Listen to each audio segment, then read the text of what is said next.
Hello friends, कैसे आप सब। तो डियर, आज का क्लास जो है ये हम लोगों का राजा और उनके राज्य है। और इनसे जो है हमें सीटेट में क्वेश्चन देखने को मिले हैं।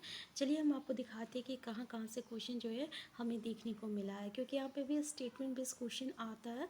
तो एज इट इज़ जो है आपको हमें स्टेटमेंट के रूप में दे दिया जाता है। चलिए स्टार्ट करते हैं।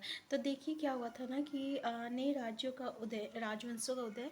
तो जब 7वीं शताब्दी आई थी ना, तो उस समय जो बड़े बड़े भूस्वामी लोग थे और योद्धा लोग जो थे वो अस्तित्व में आए थे। और ये लोग जो है ना अपने मातहत या सामंत के रूप में जो है मान्यता देते थे। ठीक है, राजा लोग जो प्राय, तो उनसे ये उम्मीद की जाती थी ना कि जब वो राजा या स्वामी के लिए उपहार लेके आए और उनके दरबार में हाजिरी लगाए और उन्हें सैन्य सहायता जो है वो प्रदान करे।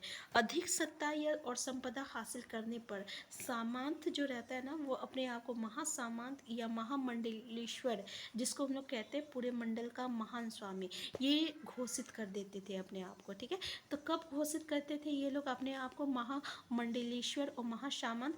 जब उन लोगों को अधिक सत्ता या संपदा हासिल हो जाता था। ठीक है, तब वो अपने आप को महासामंत और महामंडलेश्वर जो है पूरे मंडल का महान स्वामी इत्यादि ये सब घोषित कर देते थे। ठीक है, इसी तरह से हमें एक देखने को मिला है ढक्कन में राष्ट्रकूटों का था।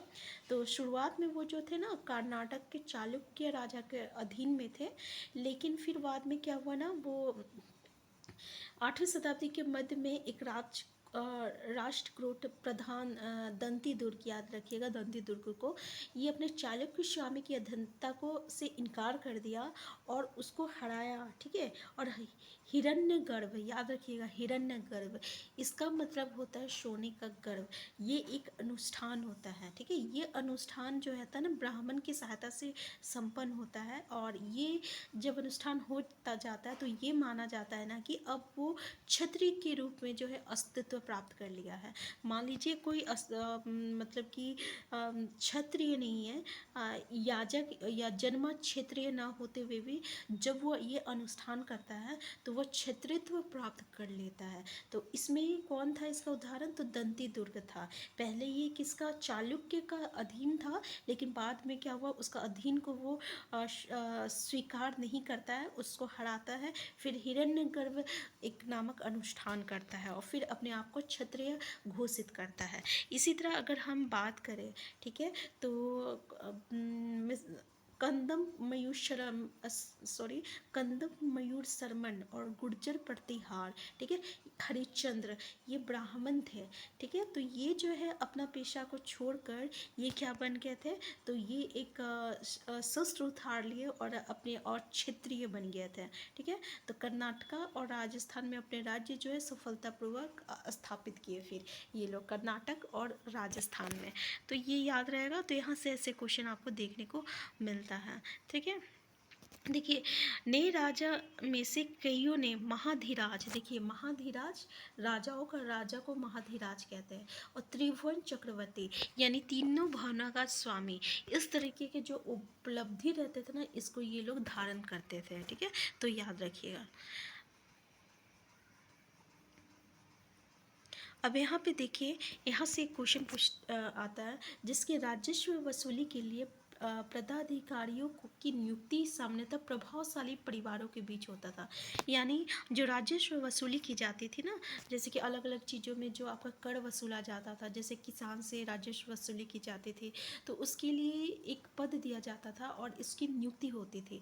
और ये पता है किसके बीच होता था? जो प्रभावशाली, जो मतलब बड़े बड़े लोग जो रहते थे ना, तो उनके परिवार से ये जो पद होती थी उन्हीं के बीच में होती थी। ठीक है ना, और प्राय जो रहता था ये आपका वंशानुगत होता था। वंशानुगत मतलब क्या हुआ, बाप के बाद बेटा, बेटा के बाद उसका बेटा, इस तरीके से ये जाता था। कई बार राजा के निकट संबंधी ही इन ओहदे पर होते थे।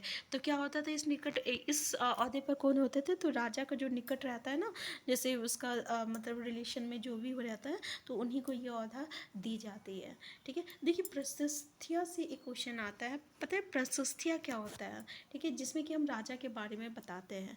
तो अब राजा के बारे में बताएंगे कि वो ये युद्ध लड़ा, वो ऐसा था, वो वैसा था।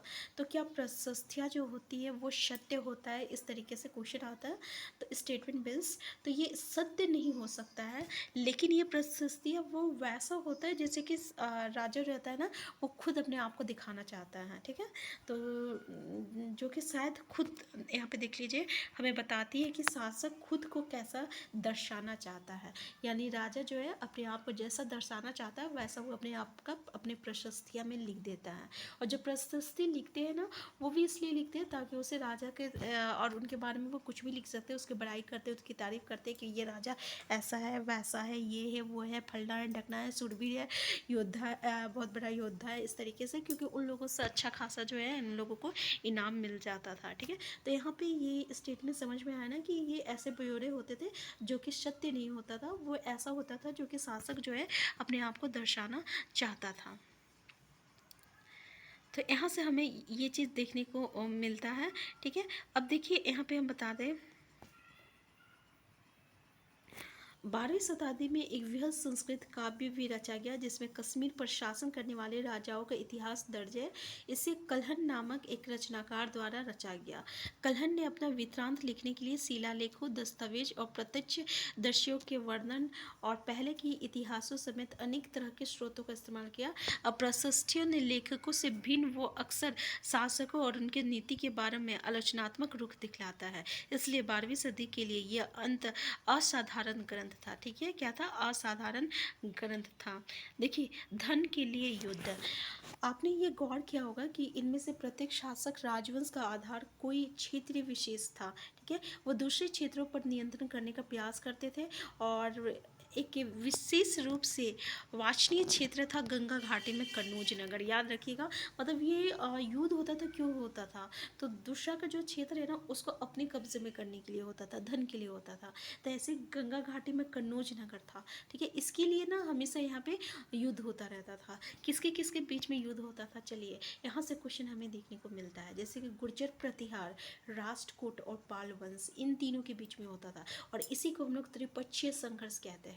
क्या कहते हैं? त्रिपक्षीय संघर्ष कहते हैं। तो याद रखिएगा, त्रिपक्षीय संघर्ष में कौन कौन है? गुर्जर प्रतिहार है, राष्ट्रकूट है और पाल वंश है, ठीक है। किसके लिए होता था? तो ये आपका गंगा घाटी में कन्नौज नगर के लिए होता था। और इनके बीच बहुत लंबी युद्ध चली थी और इसी को हम लोग त्रिपक्षीय युद्ध संघर्ष कहते हैं। यहाँ से क्वेश्चन हमें देखने को मिलता है, ठीक है। अब देखिए, शासकों ने बड़े मंदिरों का निर्माण करवाया और करवा कर भी अपनी सत्ता और संसाधन को प्रदर्शन करने का प्रयास किया। इसलिए जब वो एक दूसरे के राज्यों पर आक्रमण करते थे तो मंदिरों को ही अपना निशाना बनाते थे, जो कभी कभी बहुत ही अधिक संपन्न होते थे। तो देखिए, ये बात याद रखिएगा, ठीक है। शासक जो है ना, बड़ा बड़ा मंदिर बनाते थे ताकि वो अपना प्रदर्शन कर सकते हैं, अपना संसाधन दिखा सके। तो इसलिए जब भी कोई राजा जो है ना धन के लिए दूसरी जगह अगर वो अटैक करता था, आक्रमण करता था, तो पता है कहाँ किसको निशाना बनाता था? मंदिर को निशाना बनाता था, क्योंकि वहाँ पे उन लोगों को अच्छा खासा धन मिल जाता था। तो ये क्वेश्चन पूछा जाता है, जैसे कि अफगानिस्तान की गजनी का महमूद जो है, ये एक ऐसा शासक था जो कि 17 बार जो है आपका मंदिर में आक्रमण किया था। और इसमें इसका निशाना क्या था?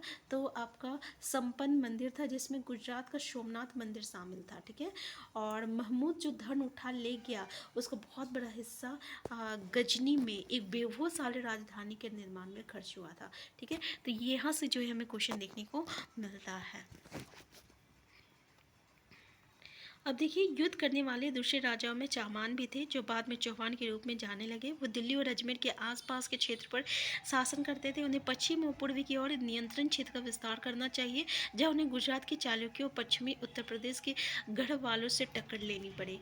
चाहमान शासक पृथ्वीराज तृतीय, ठीक है, जिसने सुल्तान मोहम्मद गोरी नामक अफगान शासक को हराया, और लेकिन दूसरे ही साल में उसके हाथों हार गया था। तो ये देखिए, यहाँ पे याद रखिएगा कि आपका पृथ्वीराज चौहान जो है वो मोहम्मद गोरी के साथ इसका सत्य युद्ध हुआ था, ठीक है।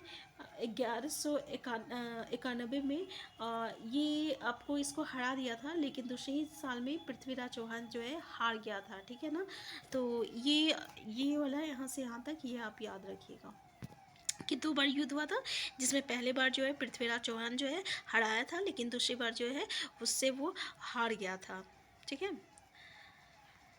तो हम आज का क्लास यहीं तक रखते हैं, क्योंकि डियर हम यहाँ पे आपके लिए ना जो जो इम्पोर्टेंट टॉपिक है जहाँ से क्वेश्चन हमें सीटेट में देखने को मिला है वैसे वैसे टॉपिक को लेके आते हैं।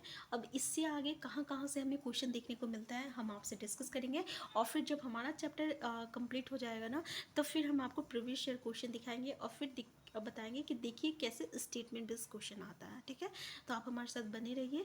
हम लोग डेली जो है इस मतलब जो आपका सीटेट के लिए ऐसे ऐसे टॉपिक पर डिस्कस करते हैं जो कि हमारे कंपटीशन के लिए हमारे सीटेट के पॉइंट ऑफ व्यू से इंपॉर्टेंट है। तो हम फिर मिलते हैं डियर नेक्स्ट क्लास में। चैनल में नए हैं, सबसे पहले चैनल को सब्सक्राइब कर लीजिएगा। Thank you.